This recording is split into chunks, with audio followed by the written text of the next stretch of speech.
We continue with 1 John chapter 2 verse 1, where it says, "My elder children, I am writing these things to you so that you may not sin." So, again, John wants us to have this as our aim, to not sin. And he wants us to accomplish this and realize this in our lives, because that's why he's writing these things to you, so that you sin not. So, our outlook is not to be one of failure in this regard, but of success. In our walk and our duty, we are to be holy, not sinning. Now, we may think this is just pie in the sky or a pipe dream, but John anticipates that for us, this is attainable.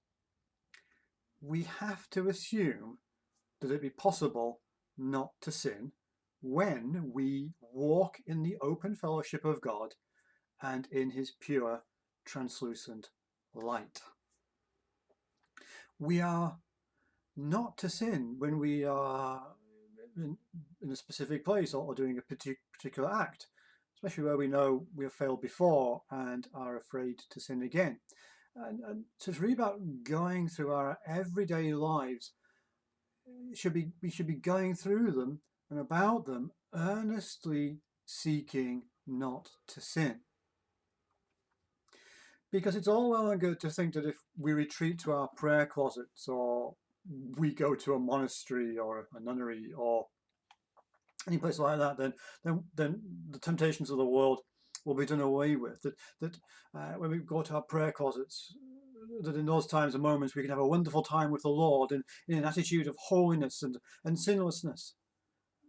But obviously it's not practical to be in your prayer closet all day. You've got to come out at some point, interact with the people of this world, friends, families. You've got to work. And anyway, even when praying in my prayer closet, that still does not stop my worldly thoughts. So you think, okay, I'll read the Bible and study the scriptures. And I say to myself, well, how can I sin doing that? But even then my mind wanders and thinks, well, what could I be doing instead of this? Even in church, our minds wander during the sermon and the prayers. And even when doing acts of service to God, such as missionary work or evangelism or the like, that does not mean that, well, we don't grow tired or say something or do something that we shouldn't say or do. Just because you're doing something explicitly for God doesn't mean that, well, it's going to mean that, yeah, you don't sin. So, am I just to continue in this never-ending cycle of sin? But again, hear God's words, what John is saying through John. My little children, I am writing these things to you so that you may not sin.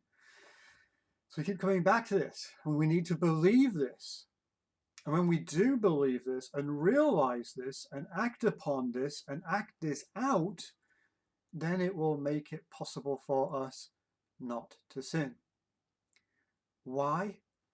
Because the focal point of the struggle changes. Our mindset needs to conform to God's mindset. We're brought to a new, higher level.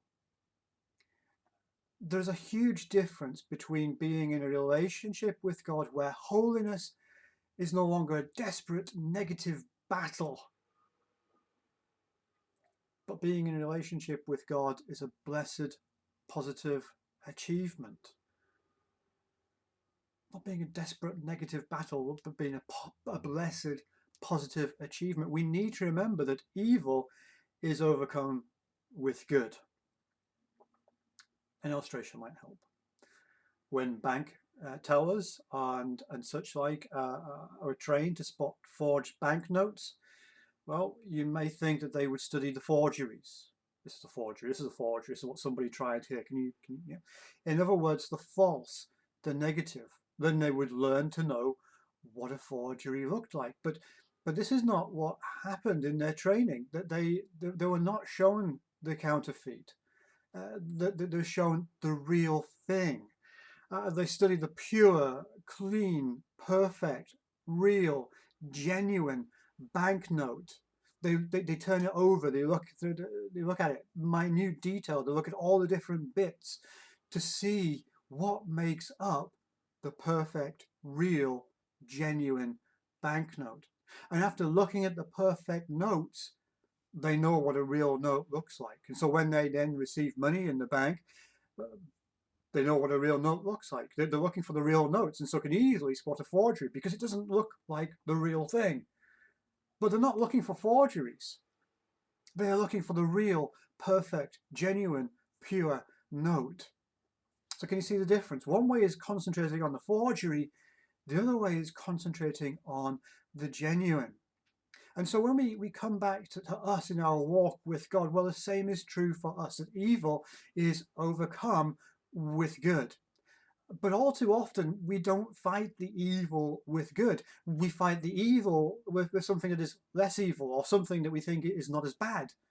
But we're still not fighting with the good. So how do we overcome evil? And the answer is by walking in the light as God is in the light.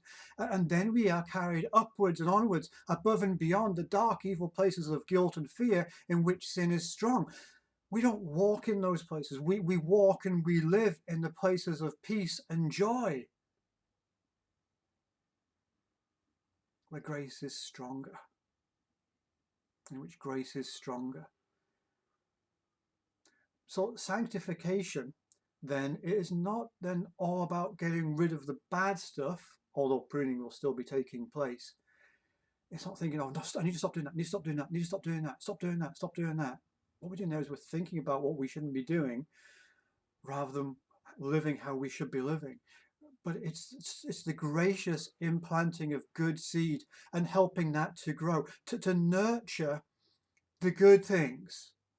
And as we enter more and more with greater and deeper understanding into the spirit of John's opening words about how we achieve our fellowship with the Father and with his Son, Jesus Christ, well, we come better to know by experience what is in John's heart when he says, my little children, I am writing these things to you so that you may not sin. That is what you're aiming at. And you are to aim at it as now being possible. Why? Because we're going to live in that place. We're not going to live in that lower plane. We're going to rise above that. We're going to seek out the genuine, the real, the perfect, the one true living way, who is Christ Jesus, and live in that fellowship with him. That's our aim. And we're aiming at, and we're aiming at it now as being possible. Okay, take care.